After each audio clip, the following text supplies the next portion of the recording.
Today is April 28th, 2019, and you are listening to episode 3 of Manchild and the Old Guy.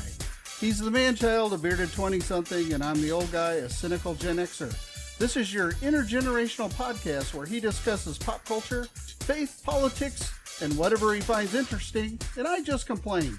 Broadcasting from the basement because that is where Mom lets us. Hi there, I'm the Manchild. I'm that somewhat old guy that kind of sits next to my dad and can't tell if I'm quite his son or a business partner because I seem too old to be living at home with him, but I am, so get over it. Okay. So, how are you doing today?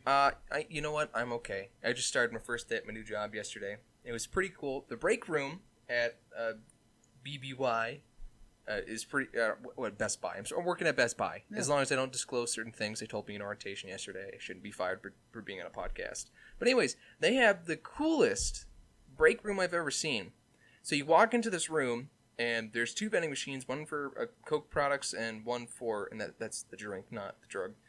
Then a food vending machine, a whole kitchen with all this kitchen equipment, right? Then there's like 4 round tables with chairs. There's a little bar kind of thing that's got all these plug-ins so you can plug any kind of device you can think of under the sun on it. You can sit next to it. And then they have this big black leather couch and like this 60-inch TV in there with a subscription just for the employees. Yeah, that's amazing. Well, it's better than anywhere else I've ever been that's had a break room. You know, I remember working at a trucking place, and our break room was what used to be like a bathroom. So they just like ripped out all the stalls, and it's just a bunch of rotten chairs are donated to this place. Over little septic holes? Yeah, pretty much. It's the ceiling's falling through. That was my break room. So that makes you really feel like that company really valued their employees, and Best Buy doesn't, right? No, Best Buy definitely values the employees. Just so far, after one day of being at Best Buy, I feel like a valued employee. Even though I've done literally nothing at this job so far except sit on my butt for like 5 hours during an orientation meeting by myself. And then this week, I can work from home. How terrible for you. I know, it's disgustingly bad. But you know what's going to help? I got finals this week anyways, so... You can switch in between your training videos and taking final tests. Yep, hopefully I don't fail stats. Man, I don't know. I am at 59.72, so I'm failing. But so you have to get to 60 to get the D-? That's just a D, yeah. Oh. It's so confusing. Some classes will show you as a D-, other classes just show you as a D. Well, you remember the family saying, yeah. D's get degrees. Yeah, that's true. Yeah, I've got 2 exams, both 100 points, and I'm just really hoping I can pull it off. Just enough points to pass the class. I don't care anymore. Like, I'm fine with my econ class. I'm fine with my psych class. Anything else I got to take, I'm totally fine with. I'm not stressing about that whatsoever. But this stats class I am, because I have to go through 11 different chapters. Well, statistically, you can miss 40% of the questions. No pun intended. But you're funny. Yeah. Looking. But yeah, I just have to get past the majority of this test. 50%, and I think I'll give me enough points to get a D. Hypothetically, you want to get a D so you don't have to take the class again, because you're going to have to take the class eventually. Yeah. Whether you pass this one, then you have to take it again, right? No, if I pass this one, I don't have to take it again. Well, I said that wrong. If you fail this class, you have to take it again. Yeah, or my girlfriend was trying to tell me, oh, well, you can go take calculus. No, if I just spent 16 weeks going over stats, I'm not going to switch over to calculus. Yeah, to put you in a calculus class, you might as well be designing rockets for NASA. Yeah, I mean, I took pre-calc. I passed that. I managed walking out of high school with a 3.2 GPA. That's simply advanced algebra. It's not really right, calculus. But it says calculus in the name, so I get some credit for that, right? Sure. Okay, thank you for You're that. welcome. But yeah, I just need this. I need this win for me, man. So is this your Zoomer rant for today, or no? You know what? My Zoomer rant goes just into. We were talking about this earlier about what's his bucket who's marrying someone we know that could or may not be, somewhat related to us. It's about the generational thing, how people seem to believe a certain idea but can't back it up. And I don't even care if they don't understand why they believe it, but they can somehow back it up with, even if it's just falsehoods. They're just looking at some broken URL on Wikipedia, and that's their defense. That's still better than the majority of people out there that every time I talk to and have a conversation with, their defense is just, well, because it's racist or because it's wrong. They can't bring up a valid argument against anything.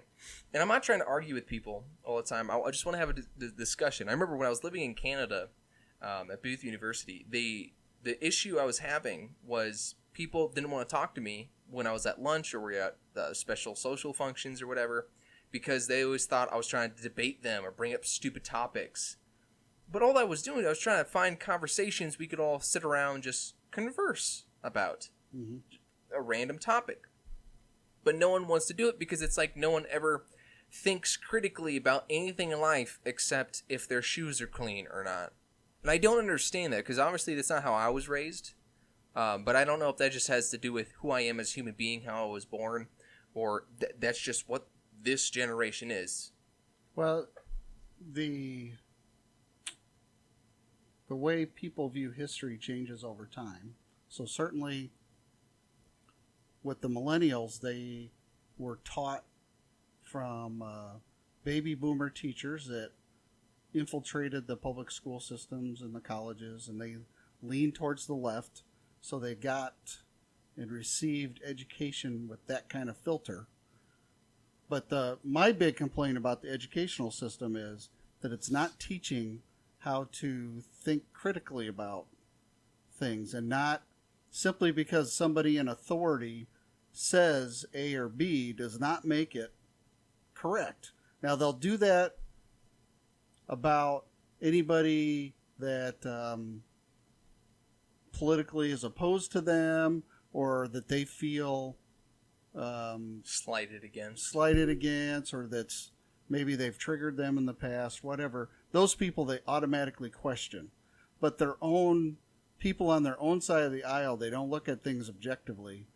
They simply take it at face value without going back and doing any kind of research and things like that. And that's what really bugs me, because their critical thinking skills are lacking, one, and they are not universal.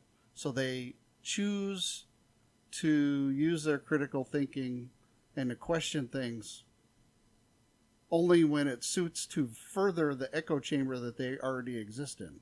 So that's very difficult for me. Which, case in point, when I talk to certain people and try to express a certain opinion, they immediately jump towards a very defensive posture. And once they're there, there's no coming back from that. But there have been times, like the person that I think you're talking about, where we've had very good conversations, and they've asked my opinion, and I've told them that, and they accepted it. Because I'm the old guy, and I've been there, and I lived through it, and I have a certain perspective because... but I think part of that, too, is the learning curve. This is all about relationships. In a modern day, we look at somebody and label them instantaneously, especially on the progressive or the left side of the aisle, where they do this intersectional politics. You are the subgenres that who you are. It's black and white. You are a topic. You are this. You are that. Yeah. You can't cross. I'm male. I'm white. I am middle-aged. I am, oppressed. I'm this or that.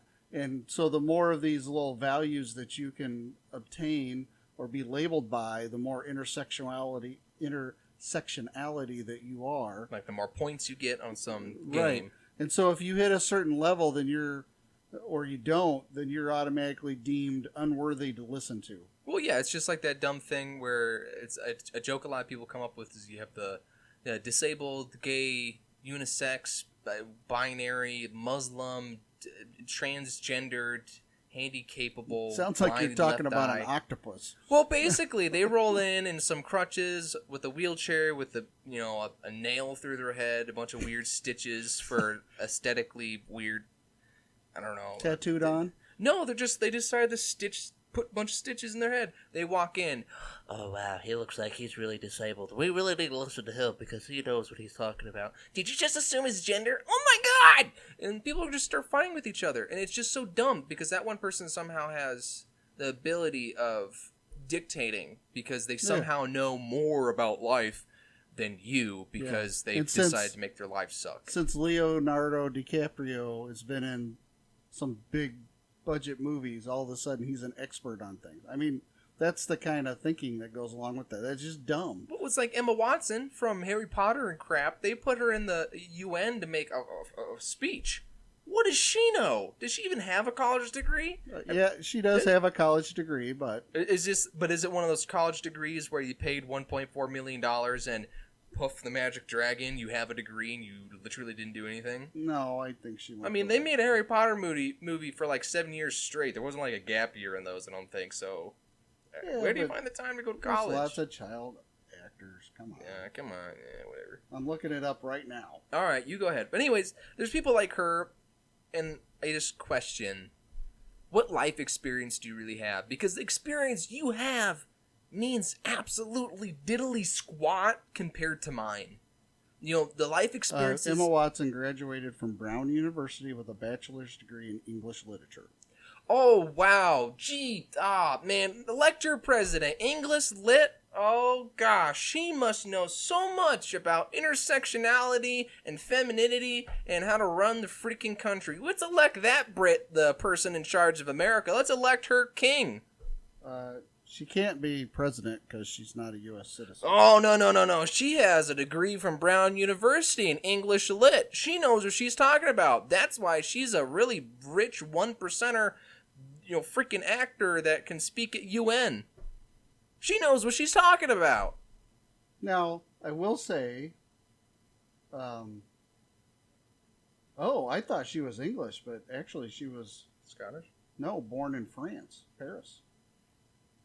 Interesting. That must be why they had her do the Emma Watson thing. I mean, this sounds dumb. That's herself, Emma Watson. That must be why they had her play Belle in... What movie is that? With Beauty and the Beast. The live-action Beauty and the Beast. Yeah, because there wasn't a lot of French people in it. So maybe that was one of the reasons she got chosen. She was technically born in France. She has two middle names, Charlotte and Durer. Durre.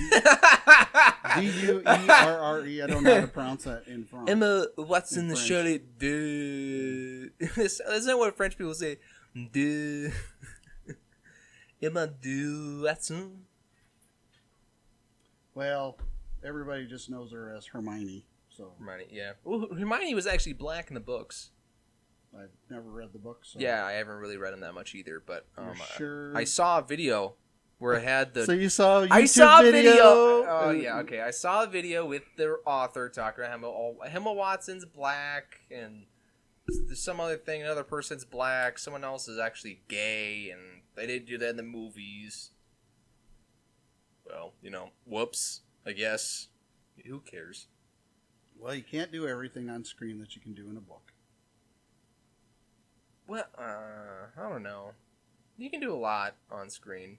But what I will say about books and movies is there seems like there's a lot of characters and stories that when they try and make that leap into being a book, or like a book to a movie, I don't know why, but they seem to leave out all the aspects that people reading the book really like in favor of aspects for the director, which I don't understand. If you're a director and you're trying to make a movie that's going to sell a lot, there's going to be a lot of tickets, or there's going to be a good amount of people coming to see this movie, why don't you Doesn't every director think that that's going to happen? Well, I mean, there's certain properties that, like when Star Wars, what was the episode 7? Force Awakens? Yeah, Force Awakens. Force Awakens. If it you didn't matter. Did better in statistics, you'd know these numbers. Know the numbers. It's what freaking Star Wars movie it is. That has nothing to do with stats. That has to do with being a nerd, all right? You were around when it first came out. Was you I even feel- around when the episode 1 came out? Yes, What was that? 03? somewhere in there. Anyways, Maybe 04. I don't know. Anyways, like I was saying was that like with Star Wars Episode 7, when that came out, you really didn't have to do anything. People are going to come see that movie nonetheless because of the property of that movie. But there's so many people that when they get some cool property, like from a game or a book, they have all this great source material that they really don't have to do. You barely have to direct it. The story's already written. Just use the story. People want to see it as a movie. That was 99 when it was released. No, so I would have been a baby. You're 2. I 1. was born in 98, Dad. You were 98? I was 98. Oh. Brian was 90. Must be my five. kid from the other family. Anyways, yeah, I don't understand where that is with the directors. Like if I had the opportunity to direct like the Assassin's Creed movie, Mm-hmm. which I thought was a cool movie, if it was a standalone movie, but if you're looking at the video games, that movie sucked. It was it was horrible. I thought it was good acting. I thought it was a cool story. It looked great. But when you look at the storyline compared to the video games Mm-hmm. and all the the preconceived notions of Assassin's Creed, the movie doesn't fit anywhere in there, and it actually makes certain elements worse than what Sure. the video games did. So, and looping back to what you began with, which was not being happy with the way modern day millennials are handling history. Yeah. Is that kind of the same thing what you're talking about? Yeah, I mean, in a sense, it could be. It's just this whole idea of here's some original. I think I talked about it last week too, where like my culture revolves around stuff that you grew up with because people ran out of original ideas. It's easier just to use the things that you grew up with and kind of Well, alter they them are a much little bit. cooler. Well, because no one wants to sit around and create something original. It's not like all original ideas are gone. They're still there. You saying Flappy Bird's not original? No, it's not. What is it a ripoff of? I don't know. I wasn't around in the 80s. I didn't get to go to the arcades. I'm sure there was some dumb, crude little game, but just I guess it is kind of like Joust or something, but sure. See, I don't even know what that is. That game is probably older than me. which game? Joust. I don't know what that is. Oh, yeah, Joust is way older than you. Okay, yeah. See, there's my point. So I wouldn't know that exists, but that's why I'm saying Flappy Bird. I'm pretty sure you played it in one of my Midway Classics GameCube things. But I don't know. We never were able to beat that game. yeah, Because there's so many locked parts of that game that we can't get over with. Yeah. Anyways, like I was saying, that my issue today is that everyone seems to take like this original content, like in the movies and everything else. Everyone seems to take the original content and instead of just running with it and continuing it and developing upon it, they take what they like out of that and then they make it into something else, which is a total ripoff. But then when you try to ask them, hey, where'd you get this idea? What is this idea about? Who, what, when, where, why about this topic? They can't answer anything about it. But if you take the same thing and you make the original, like if they were taking, I don't know, the story of Spider-Man, and they completely ripped it off, just changing little things here and there, and you ask them, where'd you get this idea? Well, I don't know, it just came to me. So, Okay, cool. Who's this character? But if you go back to the original so Spider-Man... basically you're talking about China, what China does all the time. China. No, well, sure, I guess. I don't know. Copyright China. infringement. It's just an issue with the culture right now. Yeah. And I hate saying that with the culture, with millennials or the Zoomers, because I'm sure when you were a kid, you weren't referring to everybody as a boomer or a Gen Xer, were you? Is it similar today as it was when you were my age? Not, well, it's similar, but not as intense. And the generations there were longer term, so, you know, baby boomers was, 30 years? Where millennials is like 10 years. So it's a big difference. I don't know. The latest thing I looked at was from 77 to 97. For millennials? Yeah, they just keep moving it. No, So I 'cause am part of at that the- would be Gen Xers. Don't know. It's getting more and more confusing. Anyway, my rant isn't much of a rant. It's just this thing. Yeah, I'm so Gen Xers is 1960s to the early 80s. yeah. So, but then how is it that I don't know? It's confusing. It's stupid that somehow they just keep expanding the millennials, and you can't really find an official thing on either. I found the ones that I like, and I'm just gonna go with it because it makes it so I'm not a millennial. I'm a Zoomer. I'm a little bit different. You're definitely different. Thank you, sir. But the rant is just this: is I don't understand how people get these ideas and run with them, and then when you try and ask them anything about it, they don't know how to answer. They don't know the basic concepts of the idea that they're spreading to other people. Like if you ask them, what is socialism? Like what is the most basic thing about communism or anything? It's about sharing with people and being nice with everyone, and that's about equal outcome. Well, I mean, because they don't care. As long as they get their free Wi-Fi and their phone and their Facebook and their Instagram, then they're happy as clams. Well, it's because they they've don't never care. had to care about something in their life, like ever. Yeah, well, someday they're going to get what they wish for. They're all going to vote for, Bernie Sanders or whoever. They're going to be bring in a lot of progressive government regulations on them that's going to crack down in such a way that they'll understand what true socialism leaning towards communism is. Yeah, and it's akin to what I tell the girls at our church. They're like just preteens and they keep talking about relationships and boyfriends. I'm telling them, like, look, a guy's telling you he loves you. He does not love you when you're 13, barely 14 these days. Maybe way back when. The possibility. Now, no, because he's never had to sacrifice love. Way back when people were married when they were 13. Yeah, and you had to love the other person. So, but what they're so confused now is what does that mean? You had to love them? You can't force someone to love somebody. No, yeah, I think you can. You grow into love through a committed relationship. That certainly happened because most people were wed of necessity, not necessarily because they went a courting. Right. Okay. I got you. We'll jump into that, but don't let me lose my spot. We keep doing that. It's going stupid bunny trails.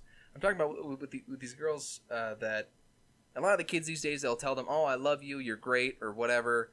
That it's just a bunch of bull crap because they don't understand love. They don't understand commitment. They don't understand having to pay a bill or anything like that. And it's just the same thing I tell them is like, look, if you go work at a summer camp, your summer between 8th grade and 9th grade, from middle school to high school, and you come back and during that summer you didn't talk to any of your friends, when you come back they're not your friends anymore. Completely different people. And that's because you're all changing. You're in your adolescence. You don't understand all this stuff going on with your life. So don't make some definite decision now because you're not going to agree with it in like a year. But the main thing I'm trying to get to them about relationships or whatever is that you guys don't have anything to really worry about.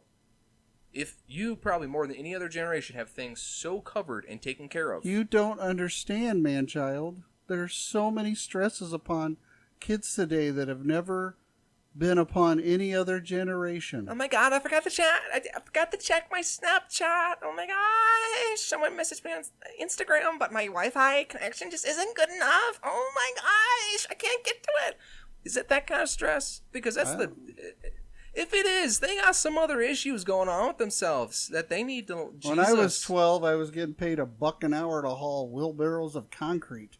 That was because your dad, right? He made the agreement for the $1 per hour, but I was doing it to earn money because I wanted cash for the summer. Yeah. But you can't do that today because it's unlawful. Child labor laws are different now. I remember working for the church librarian for $2 a day. Yeah. And just organize stuff. You kind of work. I tried my best. I was like, 6? Something like that. At least I started early. I was an entrepreneur. All right. I'm still an entrepreneur. I'm still working on my company and my car concept. Mm-hmm. All right. It's going to get there some point. I just need to finish. What is with that? What is with that? What do you always like? You're a Debbie Downer about this idea. My whole idea for this car, you're such a Debbie Downer on it. No, I just think you're reinventing the wheel. How is it? Okay, look, it's not reinventing the wheel. It's just changing the concept of hybrid technology in cars. Isn't that what you're talking about? Taking Spider-Man and tweaking it a little bit? No, because it's not a copyrighted concept or something. It's just... pretty sure Tesla and everybody else has patents. But that's the beauty of it. Toyota's patents are open until 2030. Specific patents for Tesla are open indefinitely. What do you mean they're open? Means anyone can use them without having to pay fees or anything like that. So Toyota is a little more confusing until I'm 2030. pretty sure if you come No, out with a dude. car that looks just like Tesla, It has nothing to do with looking like Tesla. Elon, It has you're nothing to do. overdriving your microphone. That was Chill you. out. You chill out. It has nothing to do with looking like a Tesla. It's just the idea. You get the concept of how this is supposed to work, and then you do it the way you think would be better. I'm not stealing concepts or anything like that. The entire car itself is not a concept anyone else has done yet. It's just morphing. A hybrid? The hybrid way I'm doing is having a engine that charges a battery pack, and the motors with the CVT connected to them run off the battery pack. So you have the instant torque, and you have the range. Yeah, this is called a Prius. No, the Prius does not work that way. The Prius, right, is charged either through a trickle charge through the wall and things like that, and you drive on the gasoline motor, on the gasoline engine. You do 0 to 5 miles an hour on the electric motor. This is, you only drive electric, but the gasoline motor that is only incorrect. kicks in. No, yes, it is not incorrect. That is how the Toyota Prius currently operates. Is that you can watch the little display in the Prius while you're driving down the highway, that there's energy going back to the batteries and all of that. It's charging it's just assist. That's all it is. That's still running on electric power. No, it's not running as if the wheels are only turning for that. It's assist. So like the new Toyota Prius coming out, the all-wheel drive E is all-wheel drive, quote unquote. So from 0 to 10 miles an hour, the rear wheels are powered by the electric motors, and then from 40 to 60, they're powered by electric motors. That's outside of that, it's just front wheel drive. A Toyota Prius currently right now, the rear wheels and things like that, they have the regenerative braking, but that's the only thing you're getting from that. The electric motor only powers the front wheels. Pardon me. Only powers the front wheels stop and go from like 0 to 5 miles an hour, so that because that right there is the biggest chunk of gas and power and stress put on the engine is from 0 to a somewhat idling, a good cruising speed. It's not about stress on the engine. It's about fuel efficiency, but it has a lot to do with... That's when the engine uses the most gas, is to get the car moving, and batteries electric motors go from 0 to their full torque instantaneously. Gasoline motors need to get revved up to that point. Right. So it's not about stress on the engine. It's about stop focusing on the one dumb thing. No, you are. I'm talking about this whole topic, and you keep focusing on. Well, it's not about the stress, and you're going into that. But we're not talking about the stress. I'm talking about the concept of the Prius. Wrong terms. Oh, whatever. I'm using some wrong term here and there. The reality is that just this: the car I have is not the same as any other car that is on the market or is currently being developed that I know of. Right? So Toyota, if you look at the owner's manual, they view the electric motor as the heart of the car, even though it really does not do that much. And then when you look at Honda, they view the engine as the heart of the car. So Honda uses the electric motor they have as a turbocharger in a sense. So it assists the motor because it's just a weaker motor that's a lot more fuel efficient. It uses the electric motor to help the engine get up to certain speeds.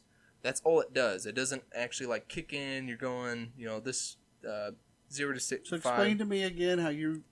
So the engine will just be running at the perfect RPM for whichever kind of small engine it is. I'm looking at 3 cylinders, but I'm not sure. Anyways, that works at the perfect RPM, so it achieves the best efficiency. And all it does, and it just charges the battery pack under the car at a certain level. So it kicks on and just starts charging it.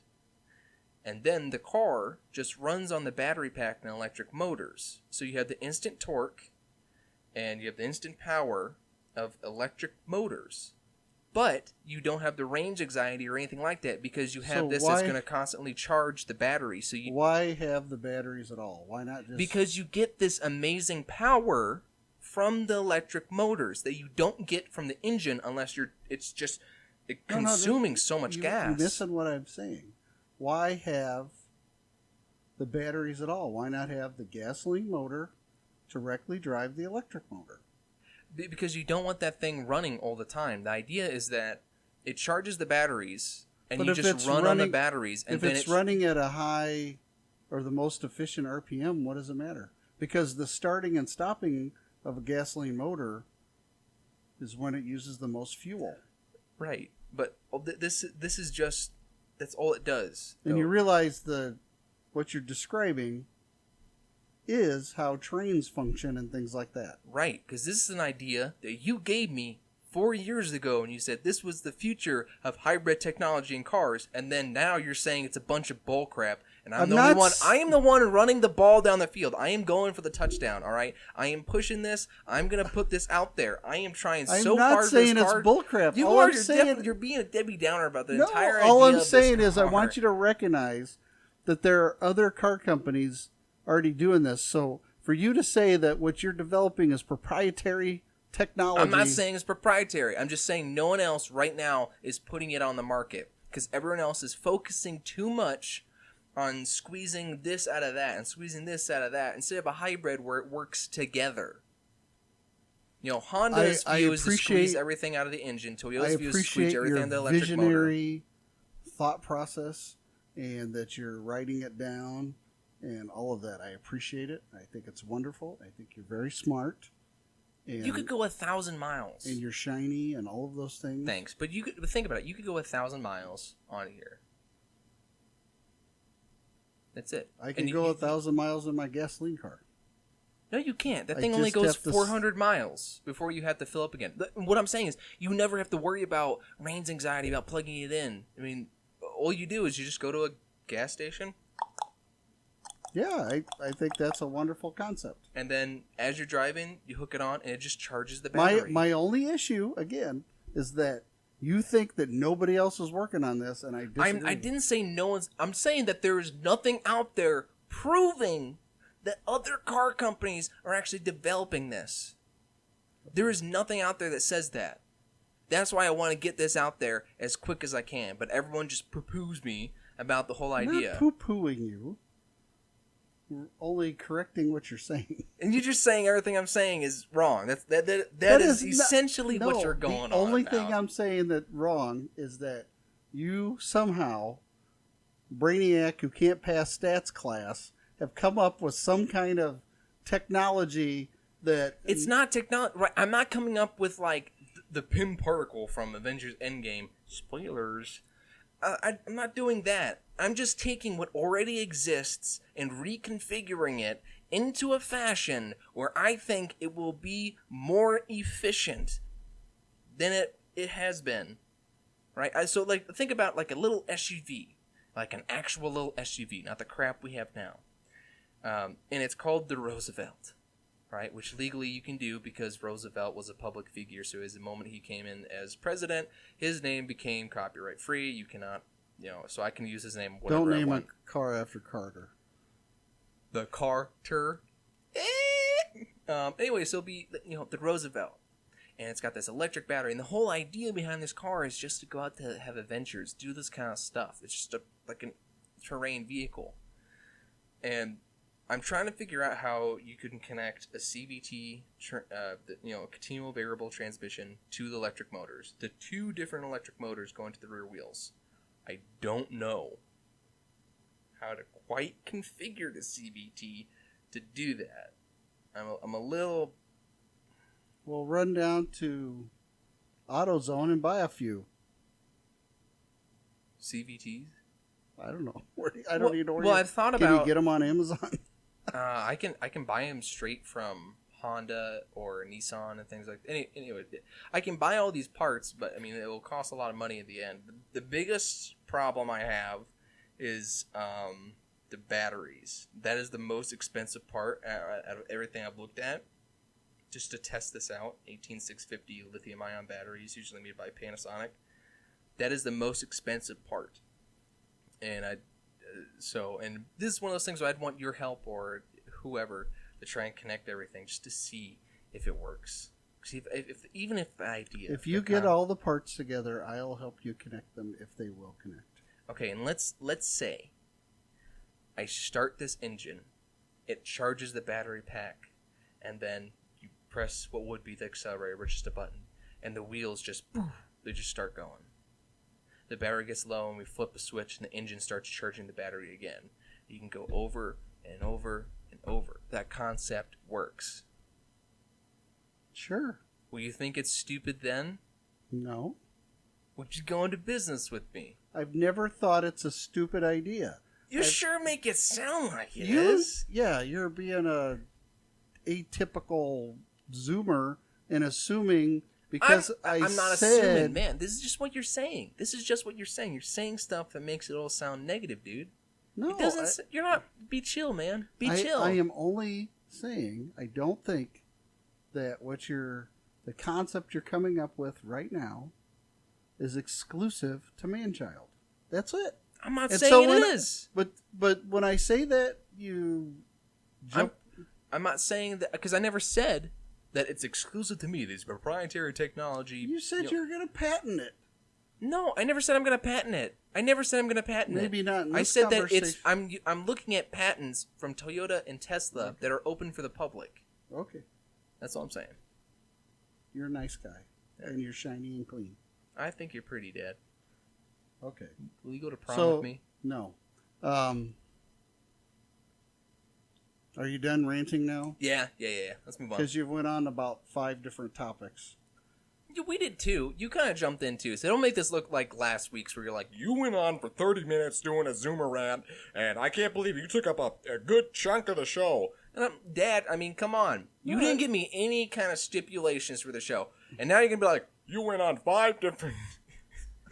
You did 5 different stories. I'm just your rant. It makes no sense. But you're the one that jumped in half the time and just kept it going. So this is like your fault. Yes, I know, son. Here's $50. Thanks, Dad. I'm supposed to complain. That's my niche. I know you're supposed to complain, but that's my niche in the show. You can complain and still agree. Okay. I agree. Avengers was a good movie. Which one? What's that new one we just saw? Endgame. Endgame. I agree that was a good movie, but there's a lot to complain about. That seriously ticks me off. Well, we're not going there because I don't want people killing us because we're doing spoilers. All right. Okay, let's go on to Don't Be That Guy. Don't be that guy. All right, cool. So here's the Don't Be That Guy this week. This is down in Queensland, Australia.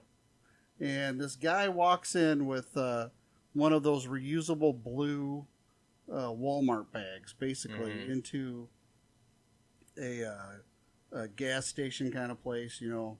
And he's using the blue bag over his head to conceal his identity. Pulls out a knife and threatens the lady behind the counter, wants to, rob the place and all of that kind of stuff. And then she puts a bunch of money out on the counter.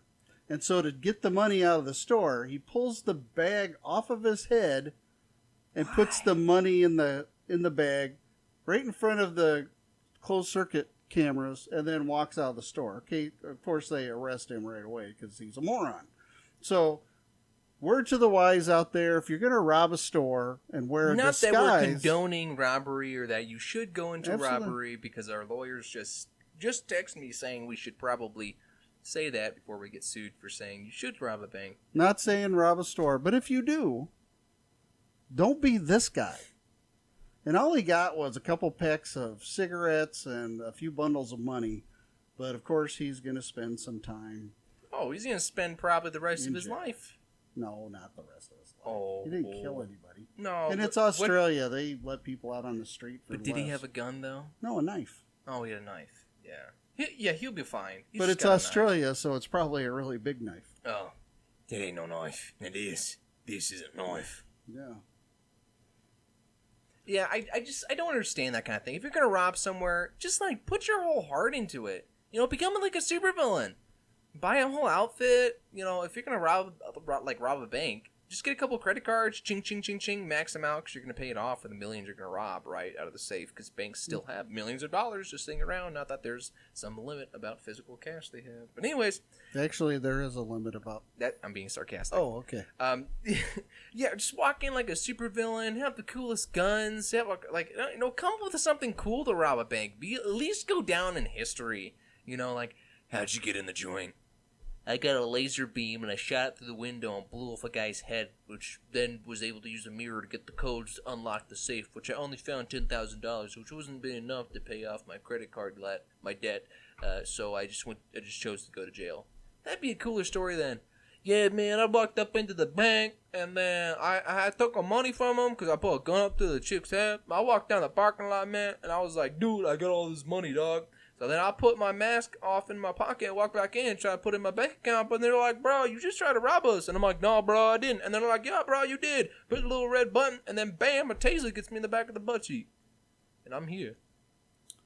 Nice voice. Thanks. Well, okay, the next story I want to get you to comment on is the world's most fertile woman who lives in Uganda. Miriam... Nabatanzi. Bashwana. Nabatzai? Bachuzida. Yeah, something like that. Nabanzai. She has a rare medical condition and has had 25 children by the time she was 23. So, what? And now she has, by the time she's 36, she has 44 kids. 44 kids. So what is the like when She's she had gets three, pregnant? She gets like 3 sets of quadruplets, ooh. 4 sets of triplets, and 6 sets of twins. I wonder if they're just fraternal twins or if they look alike. I don't know. Because you know how confusing There's so that's many gonna be. kids in the pictures online, you can't. That's gonna be so confusing with all those kids. Yeah. What do you name them? Kid 1, Kid 2, Kid 2, 1, Kid 3, 2, A, 3, B, C. 4. You know, you're just gonna. I wouldn't want. I mean, like She I know got I went, married at 12. because she fell in love, Dad. Because She was prepubescent tweens know exactly what love is. Stop. She was married at 12 to a 40-year-old. Yeah, so he can make and her good financial husband- decisions with her. Her husband walked out on her 3 years ago, so she's like an entire village. Boy, she's a queen, isn't she? See, my fear is, and I'm just gonna say it: if I had like 45 kids, Well, that they'd all become teens, and there'd be some weird incest ring that would happen between them. Oh, yeah. Well, let's not even. I'm just saying, you're gonna have that many kids. It's gonna be really weird and creepy when they're getting teenagers and they're the only ones around, and you can't monitor all of them. Someone's gonna do something stupid, you know it. She has unusually large ovaries, so she's producing a lot of eggs. That's her medical condition. So it's just like. So she just have like horrendous menstrual cycles then? The story doesn't talk about that. The doctor did say if she uses some form of pills for birth control, that could cause a lot of harm to her because of her large ovaries. So she doesn't take birth control, and She just keeps popping them out. Yeah, there's just a lot of kids. So How old do you think she menopause is when you can't have kids anymore, right? yeah, menopause is when the female system stops producing eggs. Every woman is born with a certain amount of eggs, and when the last egg comes out of her ovary through the fallopian tube, then that starts the process of menopause. You think she's gonna have a menopause? Well, eventually, I mean, like I said, every human female has a finite amount of eggs, so eventually she'll run out of eggs. I don't know if that's gonna be worse for her than anyone else. I don't know. But the story does say that she goes through 25 kilograms of corn flour a day to feed all of her kids. And that's basically what they do. Every once in a while they get meat, like fish or chicken or It's something. 55 pounds a day. Yeah, that's a lot. So. You said fish? No, of corn flour. Corn flour. It's a special treat for them if they get to have like fish or chicken or some kind of meat, because there's just so many of them to feed. It's hard for her to. Well, you can use that to make like fried fish. Yeah, I Corn guess. flour. Yeah. It's just like it's just a powder essentially you put around the cornmeal. Yeah. Well, when we're talking about flour, we can talk about this Army vet who lost 44 pounds by only drinking beer during the Lenten season. So he read a story about some monks who, different times in their lives or different, times of self-sacrifice and such, drank a specialized kind of beer, and he decided to get a craft beer, and for 46 days he only drank this beer. Now he spread it out throughout the day so he never got drunk, so he drank a little bit here and there, but over that time he lost 44 pounds. But he managed to still have a gut. No, he's actually in the pictures, he's pretty skinny. He calls himself a beer guy, and he said, "You always hear the story about monks in Bavaria, like in the 1600s, that they gave up all solid food for Lent and only drank this special kind of beer they called Doppelbock. It's got a lot of nutrients in it, a lot of carbohydrates, and a lot of sugar. And I always wondered, is that real? Can you really do that or not? So I decided to give it a whirl this year and try it out myself," he says. And he says, after 46 days of not eating food, I feel like I'm well educated now. I'm ready to go to battle against obesity. Maybe I should try the beer diet. Maybe not, but you are 21, so those are your life choices you're doing. But he says his health is much better now. His blood pressure, his cholesterol, everything's improved on what he was eating before in the standard American diet, which means he was probably going to McDonald's 2 or 3 times a day. Sounds like it. He's now a big proponent of craft beer, the craft beer diet. But this does sound, doesn't say how old he is, but does sound kind of a millennial kind of thing. He looks about mid-30s. He's got that kind of graying in the hair that's not at that 40-year-old kind of graying. It's that you're in your mid-30s, you haven't done anything with your life yet. Yeah. Not to, bash this guy. He's an Army veteran. I'm not bashing the dude. I'm just saying there's like a certain look people have that really haven't stressed or done much with anything in their lives by the time they're in their mid-30s versus when you're in your mid-40s, you start getting gray. He's an Army vet. Yeah, it's the Army, though. Don't mock the Army. No, I'm not marking him. I'm just saying, there's a possibility he didn't do anything.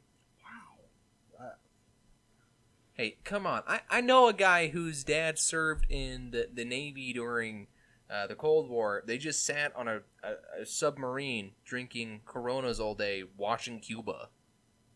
That's all they did. That's not bad.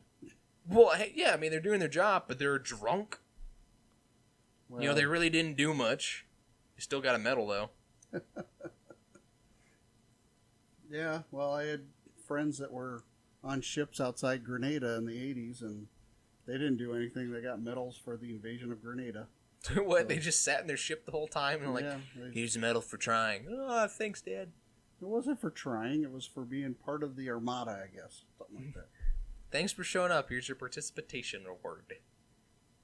So Google recently received FAA approval for their drone delivery business. So this kind of concerns me because I'm not a big proponent of drones, and for commercial purposes, i.e. like we're going to have a whole bunch flying around and drones dropping presents off at people, or I shouldn't say presents, but boxes off at people's houses and such. And so this kind of offshoot of Google has become the first drone operator to receive government approval as an airline.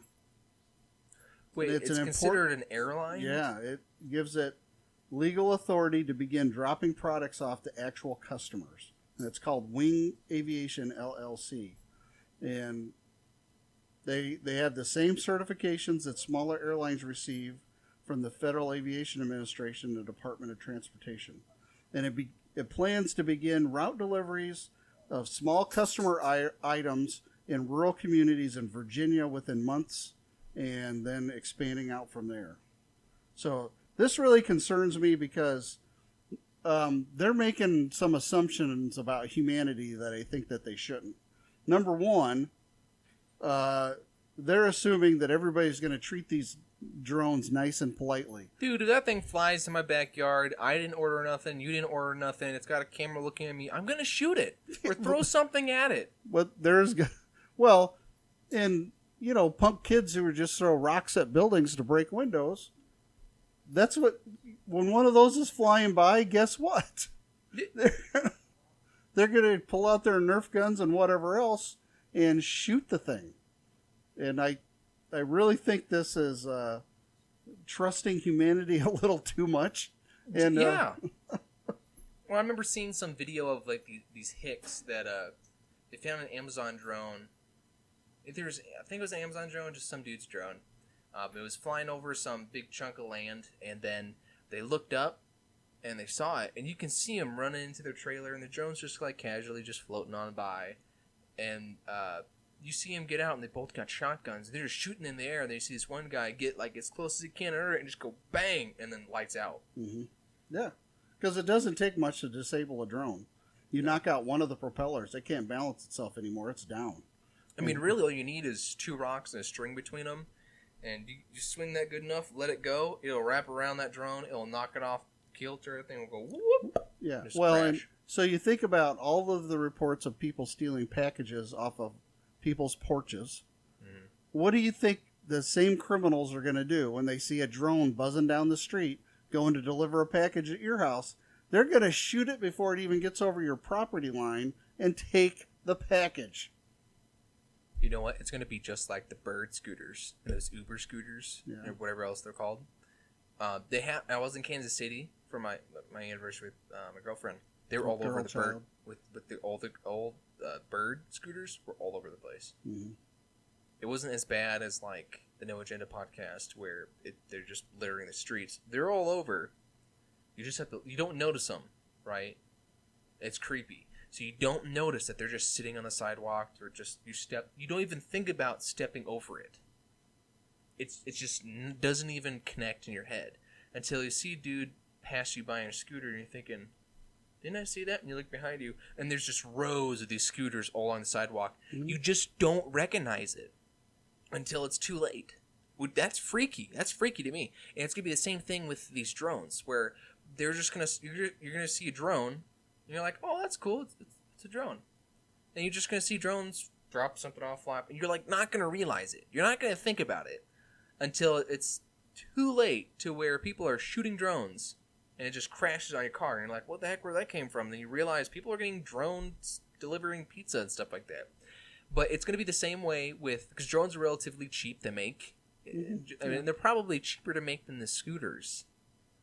It's just more plastic than metal, so I think it's going to be like all they have to do is deliver one package or two or something. That technology, because it doesn't have to interface with humans that much, is on a large scale production models actually quite cheap.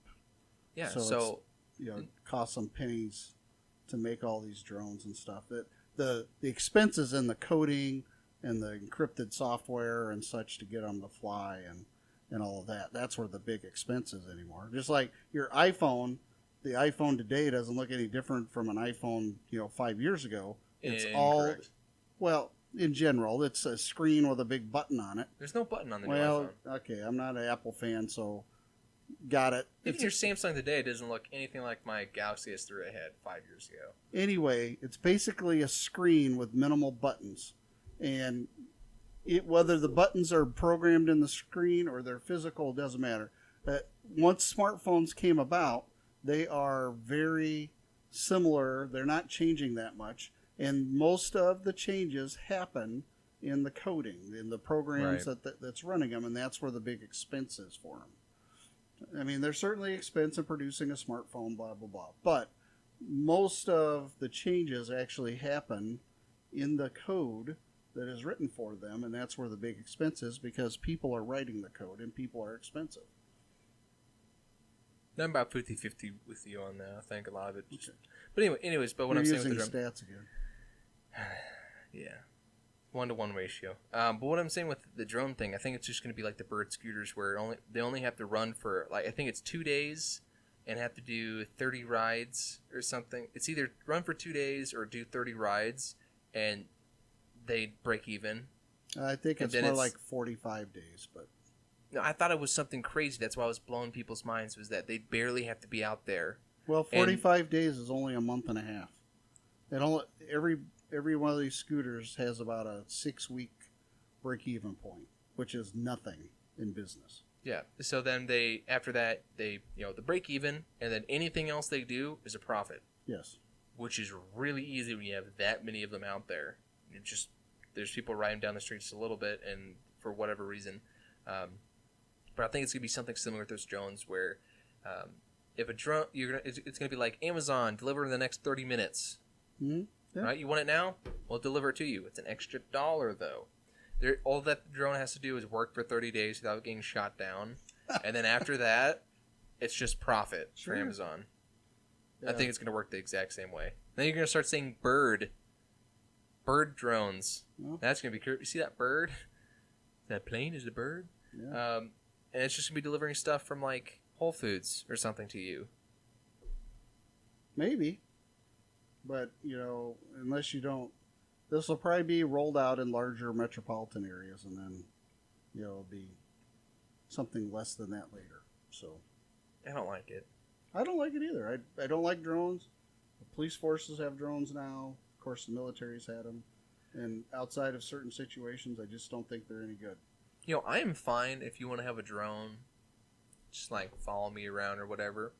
But as long as I get to walk around with a gun, I'm not okay with a drone following me around. if it's just a little walk around with a gun and just boom, Yeah. what it Well, just shouldn't be a you toy. wait. There's going to be all kinds of crazy laws about interacting with drones coming up. So Yeah, well, I'm just waiting for the AI stuff, because it's just skip logic stuff now. So eventually it's going to become like, they're going to make some cognitive process for a computer where I'm sure they're going to have to put some kind of biological material in order to make it work, and it's going to be really controversial, but we're still going to accept it because we won't know the true history behind it. That's going to come out. It's going to be like an AI, and then I'm just going to be like, okay, well, I thought Google Assistant was bad. Now Well- there's a computer stealing my memories. well, there's this Oxford professor who claims aliens have already started breeding with humans on Earth. Indigo children. He doesn't call them indigo children, but it's Dr. Young Hae Chai, an instructor in Korean at Oxford's Oriental Institute, part of the prestigious university, thinks this new species will save Earth from annihilation from climate change. He believes there's a strong correlation between climate change and alien abductions. And this is an Oxford professor. He's identified 4 types of aliens: small, tall, bold, and scaly, with snake eyes and insect-like That is no bodies. ways to talk about Koreans, okay? They are very respectful people. I have never seen a North Korean in my life, but there's no reason to assume that about them, all right? You know what they say when you assume? Makes an ass out of you and me, and that's inappropriate. Yes, it is inappropriate. Yeah, This is a PG podcast. it is. That's why I So- call people a donkey. Right. Okay. Mom So says it. we're not going there. Mom is practically perfect in every way. This professor said, so they've not come for the sake of us, but for the sake of them, their survival. But their survival is actually our survival as well, the survival of the entire biosphere. So somewhere, I'm not quite following him. I believe with the indigo children, there's the idea that there's people living in the center of the earth. He's kind of saying a little bit that they're kind of interdimensional kind of thing. Not quite getting there, but the article's in the Sun in the UK, and that's not always, that's a little bit of a conspiracy theory kind of thing. So, yeah, you never know. But when we think about that, then you also have the Daily Mail over in Britain, who a bunch of NASA astronomers believe they finally located the Apollo 10 lunar module that was left in orbit around the moon 50 years ago. And so, this is before Apollo 11, which landed on the moon in '69. And so this was the test shot right before that. So they flew up the same gear, did everything but land on the moon. And so they ejected the lunar module out there just to test the systems, and it's just floating around. I guess it was named Snoopy. I didn't remember that until I read the article. But it's been floating around the moon, and nobody's seen it, basically. And so they think that they found it. And so now they're trying to figure out if they can go retrieve it and bring it back to Earth. I wonder how they're going to do that in one piece without it like just collapsing, entering the atmosphere. 'Cause I'd imagine that it just being exposed for, what almost 60 years in outer space, that it's probably the exterior is just falling apart, or even the interior, if there's just a little bit of moisture. It's just they haven't actually seen it. They're just tracking it with like radar, and because the way they released it, the astronauts who released it said it kind of went towards the sun, at least from their perspective, and they kind of lost it and all that. So they don't even know what trajectory it went on. So it's probably in some really elliptical orbit, kind of around the moon. And so that's why it's been so difficult. Because it could be, when it's way out away from the moon, it's going relatively slowly. And then, of course, it goes faster when it slingshots past the moon. So it'd be kind of interesting if they could find it. Maybe there was an alien living on it. You never know. But it is kind of interesting that people have been looking for it. Of course, there's a whole segment of our population of the world that don't believe we landed on the moon. And I got my days. This would be confirmation that we were at least at the moon, maybe not landed on it. I just want to see people land on the moon doing like a live stream. So I don't know. I just want to see it, get it over. Because I'm so sick of seeing people talk about we never landed. We received a live stream a couple weeks ago when the Israeli Jews crashed into it and blew up. Yeah. That was all live stream. It crashed right into the plane. It really didn't mean much. No. I just want to see the American flag, all right? I want to see a new freaking looking, a new cool, I don't know what the word describes, a new astronaut uniform that looks cool. I want a guy named Buzz, and he's an astronaut, to jump out and be like, this is totally tubular, and he goes over, and there's the American flag. It might be whitewashed because, that sounds bad, but it might be washed white because of the radiation. But, that'd be kind of cool.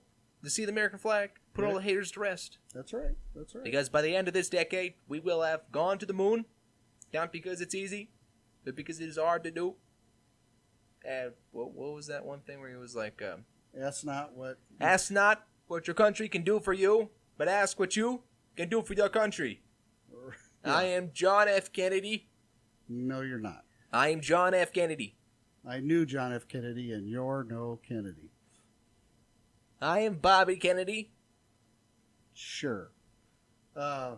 So my last little tidbit to discuss today is this interesting little phenomenon that's happened back in Gretna, Nebraska. Now, Gretna is a small community, kind of bedroom community to Omaha, Nebraska. Mm-hmm. And there was a man who was having some heart palpitations.